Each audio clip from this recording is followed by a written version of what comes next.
की तैयारी चल रही है। हम कुछ मार्ग ढूंढने की ओर चल पड़े हैं। एक कहानी है, छोटी सी। बहुत पुराने समय की बात है। हजारों साल पहले एक बहुत ही दयालु राजा थे। एक राज्य के राजा थे, बहुत दयालु थे। और आप जानते हैं कि पहले की जो प्रथा होती थी उसमें राजाओं के पास बहुत सारी धन संपत्ति होती थी। तो उनके पास भी बहुत धन संपत्ति थी। पर क्योंकि वो दयालु थे तो उनका मन हुआ कि मेरे राज्य में कोई भी भूखा नहीं सोना चाहिए, कोई तकलीफ में नहीं रहना चाहिए, सब लोग बड़े अच्छे से रहें। तो उन्होंने क्या है, एक भोजनशाला खोल दी कि जिसको भी जरूरत हो, जिसको जरूरत हो, जो व्यवस्था नहीं कर पा रहा हो अपने जीवन में अन्न भोजन की, वो यहाँ आकर भोजन कर सकते हैं। व्यवस्था की गई थी उनके लिए जिनके पास वास्तविक तौर पे कमी थी, अभाव था। ऐसा उनका मन हुआ। लोगों ने बड़ी प्रशंसा की, बड़ी खुशी हुई सबको। और जिनके पास था उन्होंने भी बहुत तारीफ की। हालांकि उनको तो नहीं जाना था, पर इतने अच्छे राजा के निर्णय को लेकर बड़े खुश हुए, बड़ी प्रशंसाएं हुई। और कुछ लोग जाने लगे, प्रारंभ किया भोजन करने के लिए। तो धीरे धीरे वो परिपाटी बढ़ती गई है। पहले कुछ लोग आते थे, फिर बाद में देखा कि चलो मुफ्त में तो मिल ही रहा है, मेहनत करने की क्या जरूरत है। तो थोड़ी संख्या बढ़ने लगी। सबको ही अच्छा लग रहा था, राजाओं को भी बड़ा अच्छा लग रहा था कि मैं मदद कर पा रहा हूँ, लोगों का कुछ अच्छा कर रहा हूँ। और मेरे राज्य में सभी बड़े प्रसन्न है, खुश है। फिर थोड़े दिनों में तो चलता रहा, चलता रहा। फिर किसी दिन एक सुझाव आया कि भोजन तो गरीबों को मिल रहा है, परंतु बहुत सारे गरीब ऐसे हैं जिनके पास रहने के लिए घर नहीं है, सर्दियों में ओढ़ने के लिए कंबल नहीं है। तो राजा तो दयालु थे, उन्होंने ऐसे ऐसे कुछ बना दिए भवन, कुछ घर, जिसमें जिसके पास घर नहीं हो आके रहो। जिनके पास कंबल नहीं थे उनको कंबल बांटे गए। ऐसे चल रहा था सिलसिला। और सभी राजा की जय जयकार होने लगी और राजा का सम्मान बहुत बढ़ गया कि इतने अच्छे राजा, पूरे देश में चर्चा। परंतु मुफ्त का लुटाते लुटाते धीरे धीरे खजाना तो खाली होने लगा। खजाना खानी खाली होने लगा, इधर चल रहा था सब कुछ। इधर राजा को अचानक से कोई बीमारी हुई और उनका देहांत हो गया।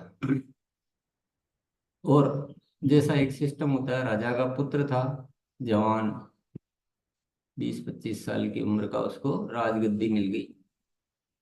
उन्होंने वो कार्य संभालना शुरू किया। देखा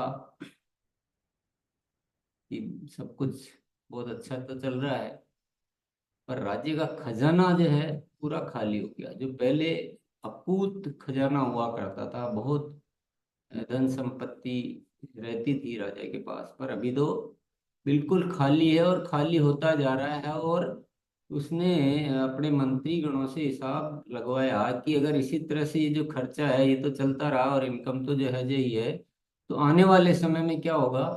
तो मंत्रियों ने बना के दिया कि आने वाले समय में तो शायद हमें अपना महल भी बेचना पड़े या कुछ कर्जा लेना पड़ेगा अन्य राज्यों से। ऐसी बहुत स्थिति बड़ी गंभीर है।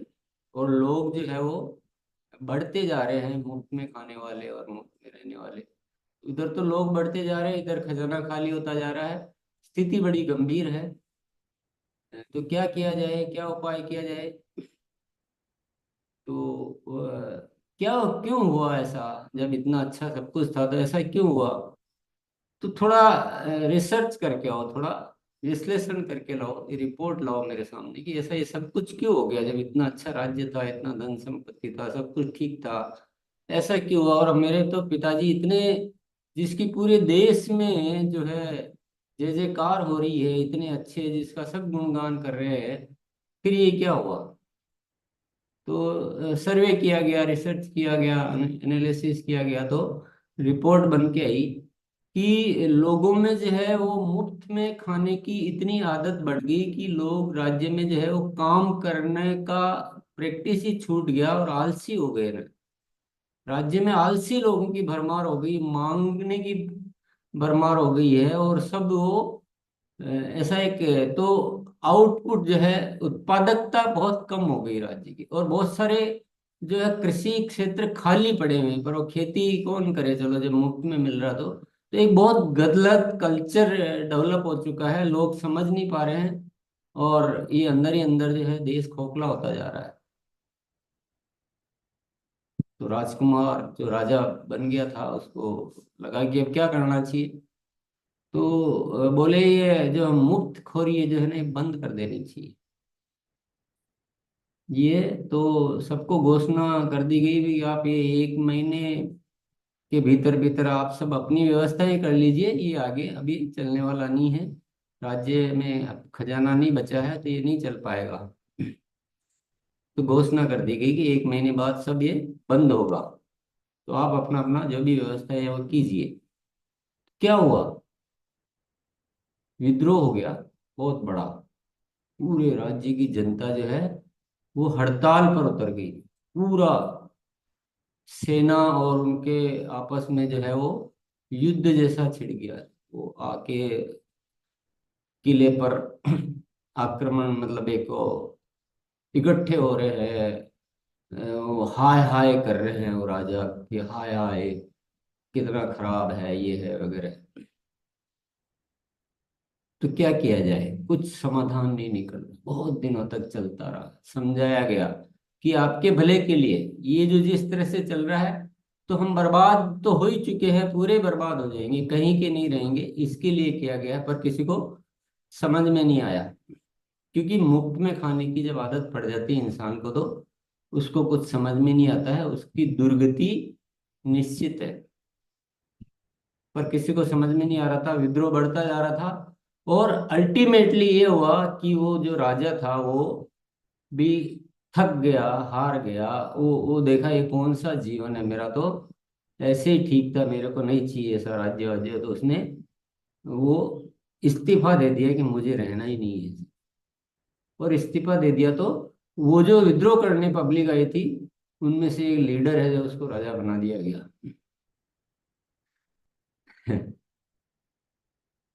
फिर फिर उसने कुछ, अब वो विद्रोही आदमी, नेगेटिव मानसिकता के, बिना सोच के आदमी जब ऐसा आते हैं, तो फिर उन्होंने सारे उल्टे सीधे डिसीजन लेना शुरू किया है। आपस में बंटवारे कर दिए गए कि एक ये वर्ग है, एक वर्ग है। टैक्स लगा दिया जनता पर बहुत सारा। तो जो दे सकते थे उन पे बहुत ज्यादा टैक्स लगा दिया। और लोगों को खुश करने के लिए, तुष्टीकरण करने के लिए, उनको वापस से कुछ फ्री में देना शुरू कर दिया। और फिर अगेन वही जय जयकार होने लगी। और ऐसे ही कुछ चलते चलते, अब इस कहानी को मैं बहुत ज़्यादा लंबा नहीं ले जाना चाहूँगा। पर फिर वो कभी वो लीडर आ रहा है, फिर वो दूसरा लीडर आके बोल रहा है कि नहीं, ये जो आपको मुफ्त में दे रहा है तो बहुत कम है। अब की बार मेरे को चुनो, मैं आपको इससे ज़्यादा मुफ्त में दूंगा। ये तो केवल आपको भोजन और कंबल ही दे रहा है, मैं आपको अच्छे घर भी दूंगा, आपको मोबाइल फोन भी दूंगा, आपको मोटरसाइकिल भी दूंगा, और ऐसे ये चलते चलते चलते फिर ये सारी व्यवस्था अव्यवस्था हो गई, पूरा बर्बादी का एक वातावरण बन गया, और सब कुछ देश में लूट खसोट, क्योंकि वो सर जो राज्य ही ऐसा हो गया, और उसके चापलूस करता ऐसे पैदा हो गए, उनको पूरी छूट है कि जाओ तुम कुछ भी करो, जनता को लूटो। और अब मुझे कुछ कहने की जरूरत नहीं है कि क्या होता है, पर सत्य क्या है? सत्य क्या है कि जब इंसान को मुफ्त में खाने की, दूसरों का हक के खाने की, बिना मेहनत किए जीवन में 4 दिन भी गुजरते हैं, वो अभिशाप होता है। बिना संघर्ष किए जिसको जीवन जीना पड़ जाता है, वो अच्छा नहीं है, वो बहुत बुरा है।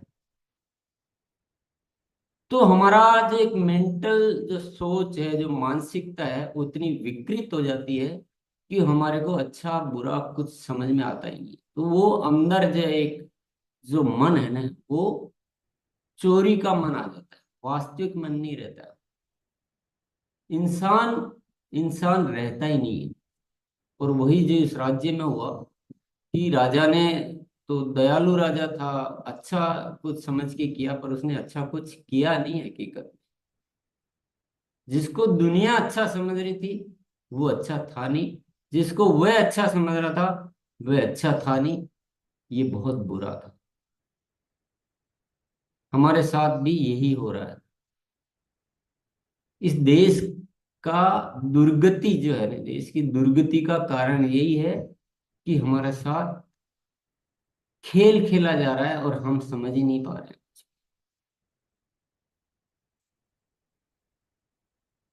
हम समझ ही नहीं पा रहे हैं। और आरसीएम ने एक नया रास्ता दिया है कि मेहनत करो, कठिन काम करो, आसान मत करो, संघर्ष करो जीवन। तो आपका अंदर का मानव जो है वो जागृत होगा, और आप सब कुछ कर सकते हो। मुफ्त का खा के जो उस राज्य में थे तो भोजन कर सकते थे, रह सकते थे जैसे तैसे, लेकिन जो मेहनत करके करता तो वहां पर भी उस राज्य में भी धनी लोग थे जो मुफ्त का नहीं खाते थे, जो मेहनत करते थे। तो मुफ्त में तो जीने का सहारा मिल सकता है, लेकिन मेहनत करोगे तो असली जीवन मिल सकता है। और असली जीवन खुद की मेहनत से मिल सकता है, पराये सहयोग से नहीं मिल सकता।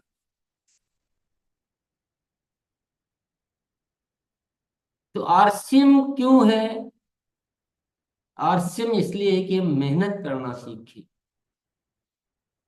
हम अंदर से प्रेरित हो, हम अपने जीवन की वास्तविकता को समझें कि हम धरती पर आए पुरुषार्थ करने के लिए, भीख मांगने के लिए नहीं आए। और ये हमारी जो आदतें पड़ गई है, और हमें जो मिसगाइड किया जा रहा है, हमें जो दिग्भ्रमित किया जा रहा है, सबके अपने अपने स्वार्थ है, सबकी अपनी अपनी व्यवस्थाएं हैं, सबकी अपनी अपनी मजबूरी है, पर आपकी कौन सी मजबूरी है? आप क्यों किसी की बातों में आते हो? मैं आपको कहना चाहता हूं, अगर आपको गैस सिलेंडर में सब्सिडी मिलती है, मैं कहता हूं मत लो। आपको बिजली मुफ्त में मिलती है, मत लो, मना कर दो, नहीं चाहिए हमें। आपको अनाज मुफ्त में मिलता है, आपको और कोई मिलता है, कभी मत लो। मैं आपको गारंटी देता हूं, अगर आप जिस दिन ये चीजें छोड़ना सीखोगे, छोड़ोगे कितने की? आप 1000 रुपए की, 2000 रुपए की, लेकिन आप प्राप्त करोगे वह करोड़ों की दौलत के समान होगा वो, क्योंकि आपका आत्मसम्मान को कोई चुरा के ले जा रहा है, और आप आत्मसम्मान बेचे जा रहे हो। अंदर का जो असली मानव जो है ना, जो मानवता है, जो इंसानियत है, जो पुरुषार्थ है, इंसान धरती पर पुरुषार्थ करने के लिए आया है। और जिस दिन वह इंसान पुरुषार्थ करना भूल जाता है, वह चवन्नी में बिक जाता है, वो बेमोल हो जाता है, वह वस्तु बन जाता है, दूसरों के उपभोग की वस्तु। क्या यही बनाना है? यही जीवन है? नहीं। अपने आत्मसम्मान को जिंदा रखो, पुरुषार्थ को गहना मानो अपने जीवन का, और संघर्ष को उपलब्धि मानो। संघर्ष से निखार आता है। संघर्ष करना कोई बदकिस्मती नहीं है, संघर्ष करना खुशकिस्मती। और अपने बच्चों को कभी भी आसान रास्ते मत दो जिंदगी, खुद को संघर्ष करने दो। आपके पास कितना भी हो, उनको आसान रास्ता मत दो। खूब उनको ऐसी स्थिति में डाल दो कि वो बिना हाथ पांव मारे उस स्थिति से बाहर ही नहीं आ पाए। ये असली देना है। पढ़ा लिखा के एक सरकारी नौकरी, ऐसी नौकरी दिला दो जहां मुफ्त का मिल जाए। ये पूरा देश जो है इंतजार कर,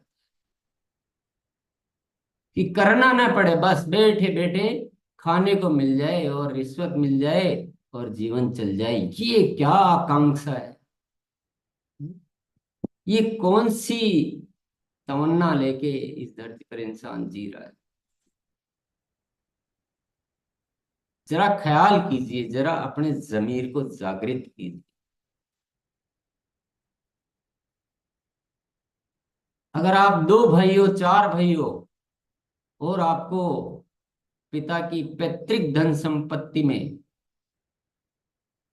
बंटवारे की बात आती है, तो या तो आप कह दीजिए कि मुझे नहीं चाहिए, आप तीन रख लीजिए, आप दोनों रख लीजिए। और या फिर आपकी इच्छा हो तो थोड़ा बहुत दो, जो मुझे मंजूर है, मुझे नहीं तो समझना है। अगर ये आप छोड़ना सीखोगे ना, तो आपको वो मिलेगा जो आप शायद, मतलब आप जिसको आपने जीवन में देखा ही नहीं। यहाँ तो उल्टा है।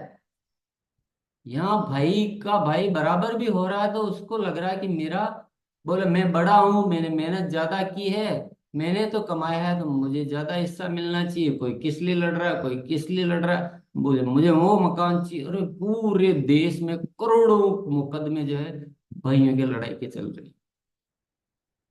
लड़ने के लिए पुरुषार्थ है हमारे अंदर, लड़ने के लिए बहुत एनर्जी है, लड़ने के लिए बहुत तिकड़म तरकीबें हैं, लेकिन पुरुषार्थ करते समय तो हम अपने आप को सरेंडर कर देते हैं कि मुझे नहीं आता है, मुझसे नहीं होता है, मैं नहीं सीख सकता। लड़ना सीख सकते हो, छीनना सीख सकते, मांगना सीख सकते हैं। पुरुषार्थ करने की बात आती है तो हाथ सरेंडर कर।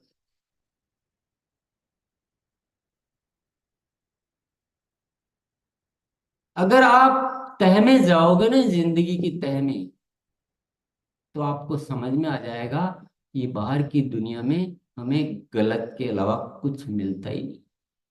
आप मेरी बातों को जिस नजरअंदाज तो कर देते हैं, पर इस सत्य पे आप जाके देखना, ये सत्य दुनिया का सबसे बड़ा सत्य है। हमें बिगाड़ के रख दिया, हमें कीड़े मकोड़े जैसा बना दिया इस माहौल ने, इस वातावरण ने, इस व्यवस्था ने। और आरसीएम एक ऐसी व्यवस्था ही है जो इंसान को पुरुषार्थी बनाने को प्रेरित करता है, संघर्ष के लिए उकसाता है। यहाँ मुफ्त की बात नहीं की जाती। और आप में से जो मुफ्त की बात करते हैं, वो आज से कहना छोड़ दिए। आओ जल्दी से पैसा कमाओ, आओ मैं बना दूंगा रॉयल्टी। उधर क्या कर रहा है? ये जो बातें हैं ना, ये आपकी पुरानी आदतें आ जाती। । है। । । । । । । । । । । । । । । । । । । । । । । । । । । । । । । । । । । । । । । । । । । । । । । । । । । । । । । । कठिन काम करो। आरसिम, आसान है क्या? मैं कहता हूं नहीं। सक्रियता के 21 सुनहरे नियम आसान है क्या? नहीं आसान। क्यों चाहिए आसान? बर्बाद होना है इसलिए चाहिए आसान। जीवन को विकृत करना है। आसान कम काम करने से सड़ जाता है, ये जिंदगी सड़ जाती है। लोहे के औजार को अगर आप इस्तेमाल नहीं करो तो उस पे बड़े बड़े जंग आ जाता है, और उसके आधे हिस्से को इस्तेमाल करोगे तो आधा ठीक रहेगा, आधे पे जंग आ जाएगा। लेकिन उसका पूर्ण इस्तेमाल करोगे तो वह ऐसा चमचमाट करेगा। ये जिंदगी भी कुछ ऐसी है दोस्तों, इसका इस्तेमाल करोगे तो ये निखार आएगा इस जिंदगी में। संघर्ष करोगे तो शक्तियां जागृत होगी। कठिन काम करोगे तो सीखोगे, हर स्थिति से निपटना सीखोगे, हर स्थिति से जीतना सीखोगे।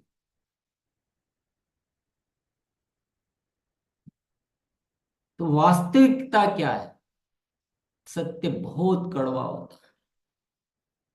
सत्य बहुत कड़वा होता है। लेकिन आपको झूठ अच्छा लगता है तो झूठ बोलना शुरू कर दें, ये हो नहीं सकता।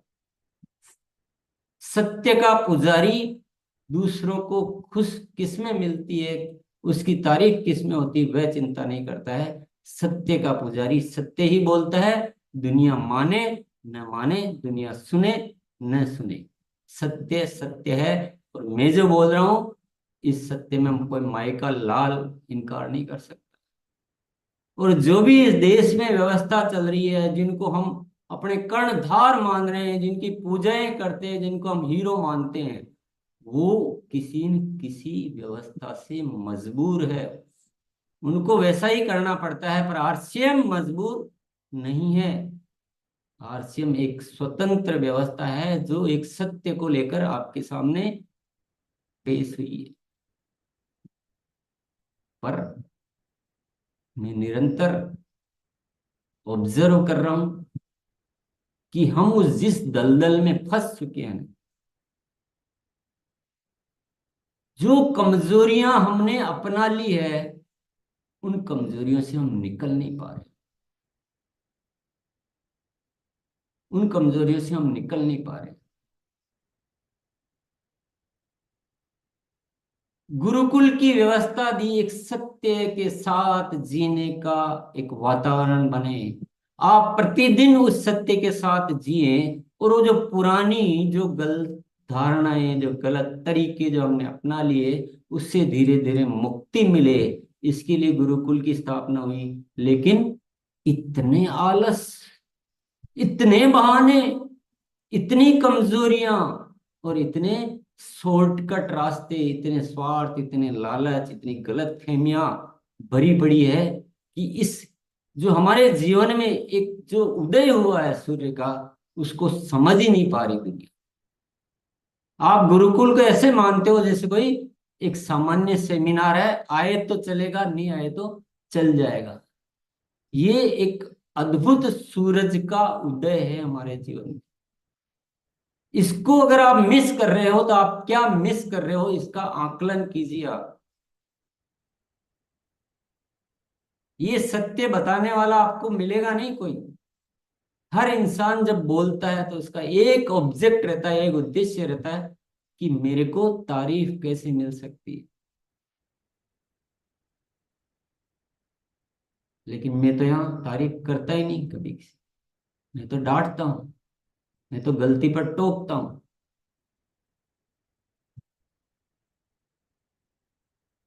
तो साथियों, वाकई में कुछ करना है तो पहले तो राह बदलनी पड़ेगी।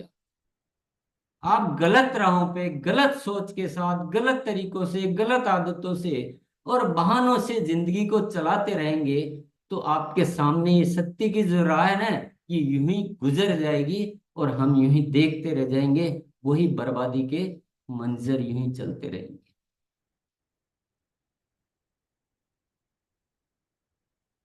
ये गुरुकुल कोई सामान्य चीज नहीं है। अच्छी तरह से जान लीजिए, अच्छी तरह समझ लीजिए, और फिर जो हमारे विश्लेषणों से, जो हमारी बातचीत से बार बार निकल कर आता है कि आरसीएम को रियल मायने में आरसीएम को चलाना है, जिस जो इसकी इच्छा है, जो इसकी इच्छा है, जो इसकी अभिलाषा है, जिस मकसद से ये आया है, तो हमने क्या किया, हमने क्या किया, इसके सारे मकसद को भंग कर दिया, तोड़ मरोड़ के ऐसा पेश कर दिया, सारे रास्ते बदल दिए, सारे तरीके अपने अपने तरीके से हम इसको चलाने की कोशिश कर रहे हैं। और यहां भी वही लालच, वही धोखा, वही स्वार्थ इसमें भी ला के रख दिया। और मैं पुकार रहा हूं, मैं चिल्ला कर आह्वान कर रहा हूं, रोज पुकार पुकार कर आवाजें लगा रहा हूं कि भैया, अगर सही करना तो आओ अपन साथ बैठे और रोज एक अपने मानसिकता को एक खुराक दें, अपने मन को एक खुराक दें। क्योंकि मैंने कई बार बोला है कि बदलाव छोटा नहीं है, ये कोई मामूली चीज नहीं है कि आपने दो लाइन बोलना सीख लिया और आपका काम हो गया। ये पहले, सबसे पहले है अंदर की सोच का बदलाव। मेरे कहने और आपके सुन लेने से बदलाव नहीं होता है। बदलाव के लिए एक यात्रा करनी पड़ती है, एक समय देना पड़ता है। क्योंकि ये बदलाव सदियों सदियों का है। जिस कहानी की मैंने चर्चा की, जो सोच की मैंने चर्चा की, वो आज की सोच थोड़ी है, वो जन्मों जन्मों की सोच है। इसी तरह से हम जीते आए हैं, गलत तरीके से। पूरी मानवता खंड खंड हो चुकी है, बिखर चुकी है, पूरी धरती पर बिखर चुकी है। केवल आपकी और मेरी बात नहीं, पूरी मानवता समाप्त हो चुकी है। और आरसीएम चाहता है कि वह मानवता की पुनः स्थापना हो। ये कोई छोटा मोटा ऑब्जेक्ट है क्या? ये चार पैसे कमाने का साधन है क्या ये आरसीएम? आप समझ ही नहीं पा रहे, समझने की कोशिश क्यों नहीं कर रहे हैं? कौन से जंग लग गए आपके विचारों? किसने आपकी इंसानियत को दफन कर दिया?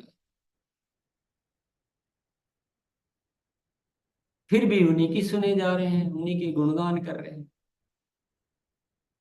बहुत बड़ा प्रश्न है हमारे सामने। दोनों रास्ते आपके सामने हैं। एक आरसीएम का सच्चाई का रास्ता है, जो इस पूरी धरती को बदलना चाहता है, इस जीवन को बदलना चाहता है, सही मार्ग जो जीवन का होता है वो देना चाहता है, जहाँ मूल्य होते हैं, जहाँ पुरुषार्थ होता है। और दूसरा रास्ता है जो चल रहा है, चल ही रहा है, चले जाओ। आरसीएम में भी दो रास्ते कर दिए। और सच्चाई का रास्ता तो बड़ा कठिन होता है। देखिए, जो जैसा जी रहा है उसको उसी जीवन जीने दो, तो ये तो बहुत आसान है। ये तो कोई भी लालच चलता है दुनिया में, अपन भी लालच ही बेचो।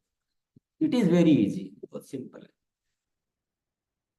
पूरी दुनिया लालच बेचती है। प्रोडक्ट बेचती है क्या कोई? कुछ नहीं बेचती, पूरी दुनिया लालच बेचती है, या आपका एक मन को उकसाती है, ऐसा कर। उनको कोई मतलब नहीं, किसी को कोई मतलब नहीं है कि आपका जीवन में क्या होना चाहिए, आपका जीवन कैसे श्रेष्ठ होना चाहिए। किसको मतलब है? मुझे लगे बताइए एक नाम। किसको कोई लेना देना नहीं है। और हम चुंगल में ऐसे फंस गए और ऐसी छोटी छोटी गलत फहमी में आ गए कि बातें समझ में ही नहीं आती। अरे, हमें तो ऊपर वाले का उपकार मानना चाहिए कि जिसने आरसीएम बनाया और जिसने ऐसे विचार दिए जो हम उस दिशा में सोच पा रहे हैं, जो पूरी मानवता को पुनः जागृत करने के लिए, उस मानवता को इस धरती पर लाने के लिए अगर हम सोच पा रहे हैं, तो हमें तो कुर्बान हो जाना चाहिए कि ऊपर वाला जो हमें दे रहा हो तो किसी को दिया ही नहीं, और दिया भी होगा तो रास्ता नहीं दिया। और हमारे पास तो सोच भी है, रास्ता भी है। तो बदलाव करना पड़ेगा, उस तरीके को छोड़ना पड़ेगा, गुरुकुल में सबको लाना पड़ेगा। इट इज वेरी असेंशियल, इसके बिना हमारा कुछ भी नहीं हो सकता है। और जो साथी ये सोचते हैं कि एक दिन आखिर मैंने गुरुकुल की पूर्ति कर ली है, उस गलत फहमी को भैया किताब के पन्ने से फाड़ के फेंक देना। ये रोज का कार्यक्रम है। अगर रोज आपको जीने के लिए भोजन चाहिए ना, तो सही मानवता का रास्ता पकड़ने के लिए प्रतिदिन आपको उस वातावरण में रहना पड़ेगा। तब जाकर भीतर का बदलाव आएगा। कानों में तो बात सुन लेंगे, लेकिन जब भीतर का बदलाव, अभी बाहर जाएंगे ना, आपको फिर वही लालच, वही आलस्य, वही बहाने, ये इसने ये नहीं किया, वो नहीं सुन रहा, ये नहीं उठा, ये सब बाहर दुनिया। फिर आपको कोई आएगा, कुछ क्या सुना जाएगा, कोई क्या कह जाएगा, उल्टी सीधी बातें। तो अगर उस दलदल से आपको बाहर आना, तो रोज ये मानसिक खुराक हमको लेनी पड़ेगी, पड़ेगी, पड़ेगी। इसका कोई विकल्प इस धरती पर नहीं है। और मैं अपने भीतर स्वयं एक बदलाव देख रहा हूं, क्योंकि मुझे रोज वो मानसिक खुराक मिल रही। मैं आपके साथ जी रहा हूं तो मुझे सब कुछ जानने को मिल रहा है, आप लोगों की बातों से सीखने को मिलता है। हम एक दूसरे से सीखते हैं, क्योंकि हमें एक खोज में निकल पड़े कि इस नए भारत का निर्माण करना। ये नए भारत का निर्माण ये शब्द है क्या? ये शब्द नहीं है दोस्तों, ये बहुत बड़ा अनुष्ठान है, ये रियल अनुष्ठान है।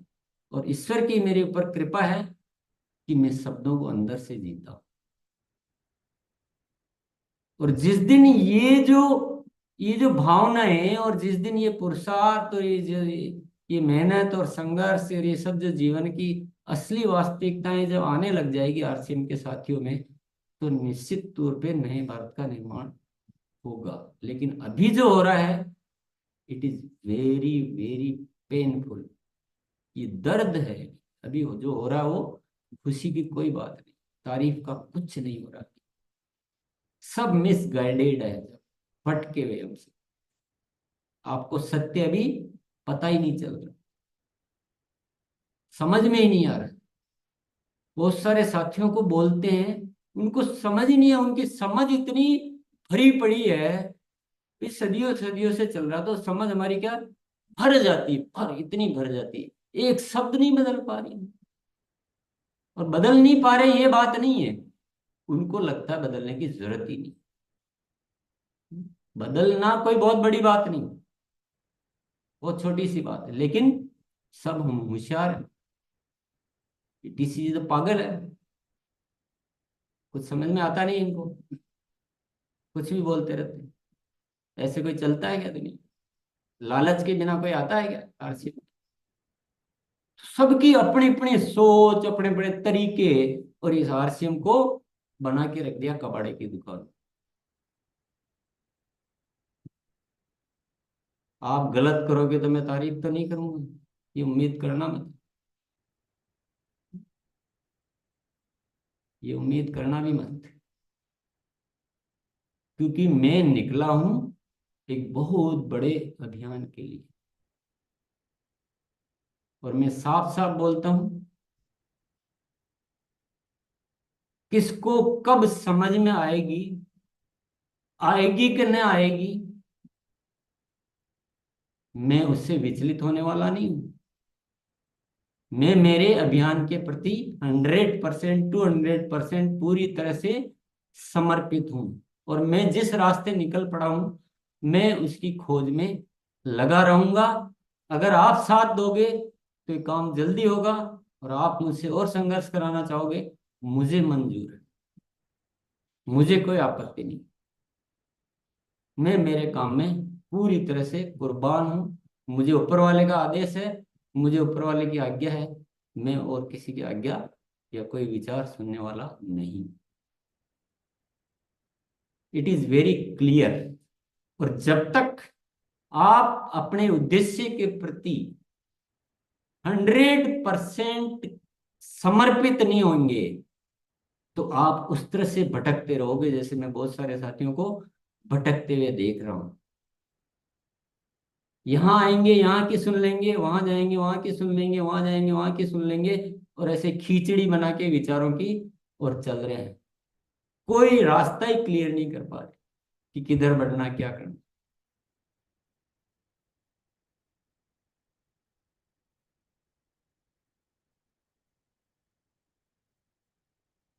मैं जो कह रहा हूं उस पर ध्यान दीजिए, उस पर गौर कीजिए, उस पर विचार कीजिए। ये सत्य इस दुनिया में बहुत दुर्लभ सत्य है, जैसे हीरा बहुत दुर्लभ होता है। ये जो सत्य है ये बहुत दुर्लभ सत्य है। इसकी तरफ चलने का कोई रास्ता आरसीएम के अलावा कोई मिलेगा नहीं आपको, कोई नहीं मिलने वाला है। और ये एक बहुत बड़ा आशीर्वाद है ऊपर वाले का, जो ये रास्ता दिया है, ये जो थॉट दिया है, ये जो विचार दिया है। इसको समझे, अपनाए, पालन करें, चोट मारे अपने आप के ऊपर, झटके से कुछ चीजों को डिसीजन लें। नहीं तो आप ये स्लो स्पीड से देखते हैं, करते विचार करते हैं, कुछ नहीं होने वाला है। एक झटके में जो चीज छोड़ेंगे तो वो चीज छूटेगी, अन्यथा ये जो जोंक की जैसी कमजोरियां जो चिपक गई है ना, ये छूटने वाली है नहीं। क्योंकि मैं लगातार ऑब्जर्व कर रहा हूँ, मैं लगातार देख रहा हूँ। हम इतने ठंडे ठंडे पड़े हैं, ठंडे ठंडे पड़े हैं। 3 महीने बाद वैसा ही, 6 महीने बाद वैसा ही। रोज आए, सुने, चले गए, डायरी लिखा, चले गए। कुछ किक नहीं मारोगे ना, बदलाव को अंगीकार नहीं करोगे, बदलाव का महत्व नहीं समझोगे, जब तक जीवन में कुछ हासिल होने वाला नहीं। और बदलाव ऐसे नहीं होते कि धीरे धीरे रे मना धीरे सब कुछ हो ही ना। बदलाव होगा, एक पल में होगा, एक एक पल में होगा। और धीरे करने की कोशिश करोगे तो जिंदगी यूं ही गुजर जाएगी। आपकी चुनाव, आपकी इच्छा, आपकी मनसा, आपके सामने एक स्वर्ग का रास्ता भी है, आपके सामने दलदल का रास्ता भी है। आप जो चुनाव करो वो आपकी इच्छा है। असत्य सुनने को आप रोज मिलेगा, बार बार मिलेगा। सत्य सुनना दुर्लभ है। बाहर की दुनिया हो चाहे हमारे बीच हो, दोनों जगह असत्य की भरमार पड़ी है। और हम पहचान नहीं पाते हैं। जैसे उस राजा की बहुत तारीफ होती थी तो न दुनिया पहचान पा रही थी, न राजा पहचान पा रहा था कि हम कर क्या रहे हैं। नरक तो हम खुद ही बना रहे हैं। अभी हमको भी ऐसा ही लगता। हमको लगता है कि कोई साथी आपको बोलता है ना कि चल मेरी टीम में आ जा, तुमको कुछ नहीं करना पड़ेगा। और मैं देख, मैंने उसको भी रॉयल्टी पे बना दिया, इसकी लेक चला दिया, वो चला दिया। आपको लगता है कि ये बहुत अच्छा आदमी आया मेरे जीवन में। अरे वो तो आपको बर्बाद करने वाला आदमी। समझ ही नहीं पाते। हम इतने लालची हैं कि जब लालच हमको दिया जाता है तो हम सब कुछ भूल जाते हैं, अपना विवेक शून्य हो जाते हैं, सोच ही समाप्त हो जाती है, और हम जल्दी से आकृष्ट हो जाते हैं। 200 रुपये क्या सरकार ने मुफ्त में दे दिए, जैसे हम तो दीवाने हो गए। उनको समझ ही नहीं आ रहा है कि हमारे साथ ये हो क्या रहा है खेल। हड़ताल किस बात के लिए करनी चाहिए? इसलिए नहीं कि सरकार से कुछ मुफ्त में चाहिए। हड़ताल इस बात के लिए करना चाहिए कि सरकार मुफ्त में देना बंद करे। पर प्रैक्टिकल नहीं, नहीं हो सकता, साथ ही नहीं मिलेगा। आपको मार देंगे लोग। इसलिए चुपचाप अपने देखते जाओ और आरसीएम के माध्यम से एक नई दुनिया का निर्माण करो। बहुत बहुत धन्यवाद। प्रिय।